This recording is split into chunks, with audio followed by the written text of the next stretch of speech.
सुनहरी गोट में रुपहरी गोट में सज रही, अरे हाँ हाँ सज रही रे, सज रही मेरी अम्बे मैया सुनहरी गोट में, सज रही मेरी अम्बे मैया सुनहरी गोट में, ओ सज रही मेरी अम्बे मैया सुनहरी गोट में, सज रही मेरी अम्बे मैया सुनहरी गोट में, सुनहरी गोट में रुपहरी गोट में, सुनहरी गोट में रुपहरी गोट में, सुनहरी गोट में रुपहरी गोट में, ओ सज रही मेरी अम्बे मैया सुनहरी गोट में, सज रही मेरी अम्बे मैया सुनहरी गोट में, मैया तेरी चुनरी की गजब है बात, मैया तेरी चुनरी की गजब है बात, ओ मैया तेरी चुनरी की हाँ, मैया तेरी चुनरी की गजब है बात, मैया तेरी चुनरी की गजब है बात, चंदा जैसा मुखड़ा मेहंदी से रचे हाथ, चंदा जैसा मुखड़ा मेहंदी से रचे हाथ, सज रही मेरी अम्बे मैया सुनहरी गोट में, सज रही मेरी अम्बे मैया सुनहरी गोट में,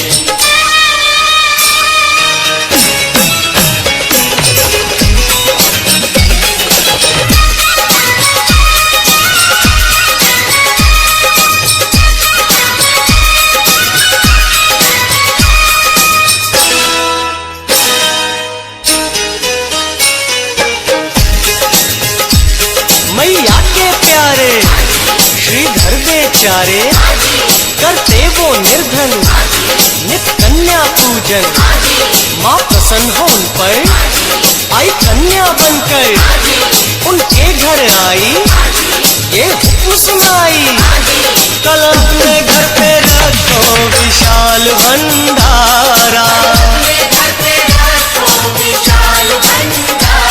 कराओ सबको भोजन बुलाओ गाँव सारा, ओ सज रही मेरी अम्बे मैया सुनहरी गोट में, सज रही मेरी अम्बे मैया सुनहरी गोट में,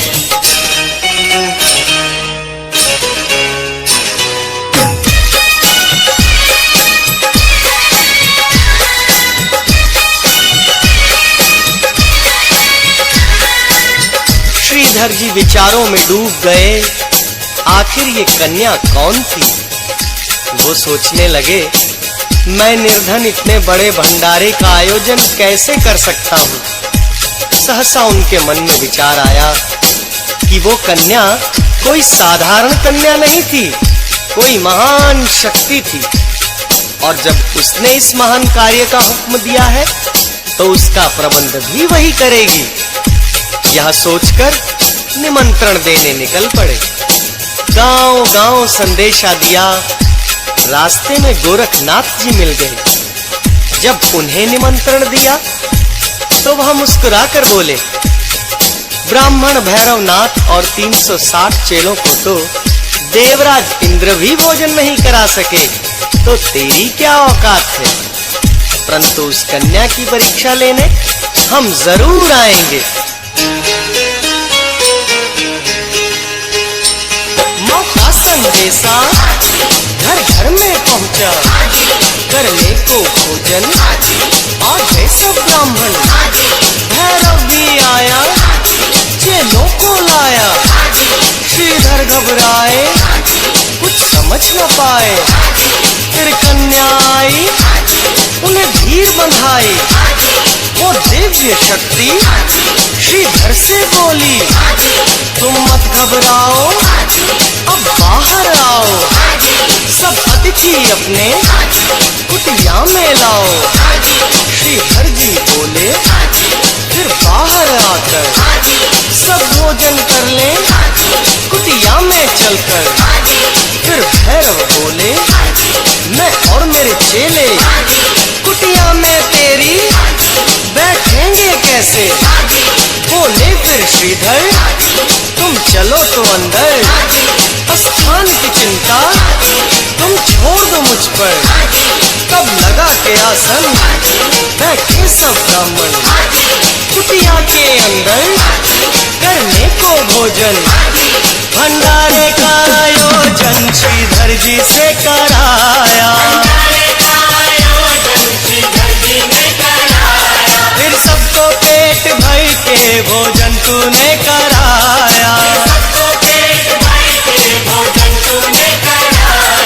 मैया तेरी माया क्या समझेगा कोई, जो भी तुझे पूजे हो हाँ हो, जो भी तुझे पूजे नसीबों वाला हो। सच रहे मेरी अम्बे मैया सुनहरी कोठे में, सच रही मेरी अम्बे मैया सुनहरी कोठे में।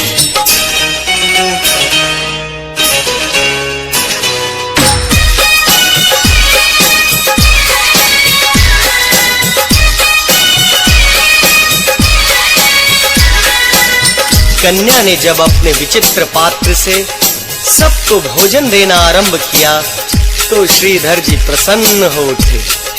सब हैरान रह गए। भैरव ने सोचा, ये कन्या अवश्य ही कोई शक्ति है। कन्या भोजन परोसती हुई जब भैरव के पास पहुंची तो भैरव बोला, कन्या तूने सबको उनकी इच्छा का भोजन दिया है, परंतु मैं कुछ और चाहता हूं। मां बोली, बोलो योगीराज, आपको क्या चाहिए। तब भैरव ने कन्या से मांस और मदिरा मांगी। कन्या ने भैरव से कहा, जो कुछ वैष्णव भंडारे में होता है वही मिलेगा। भैरव हट करने लगा, क्योंकि उसको तो कन्या की परीक्षा लेनी थी। उसके मन की बात माता रानी पहले ही समझ चुकी थी। ज्यों ही भैरव ने माता को पकड़ना चाहा, वो महामाया अंतर्धान हो गई। भैरव ने योग विद्या से देखा, वो दिव्य कन्या पवन रूप होकर त्रिकूट पर्वत की ओर बढ़ रही है।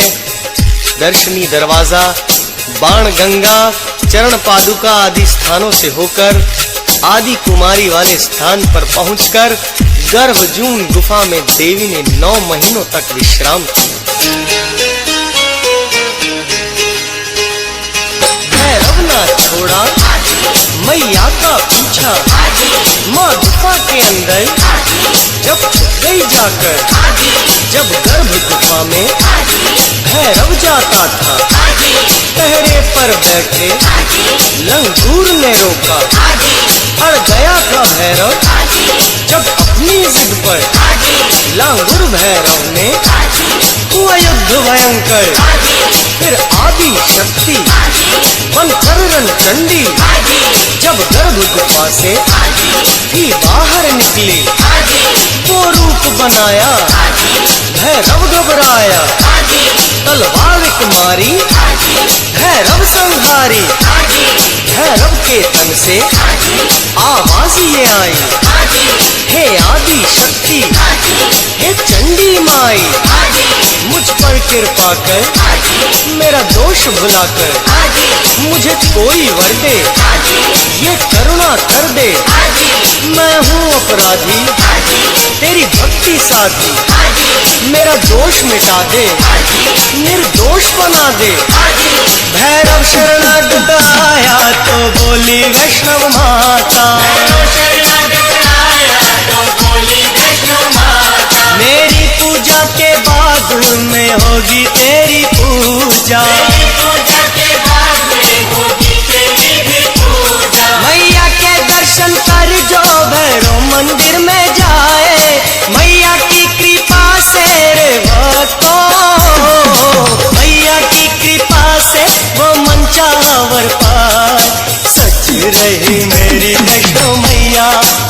लहरी गोट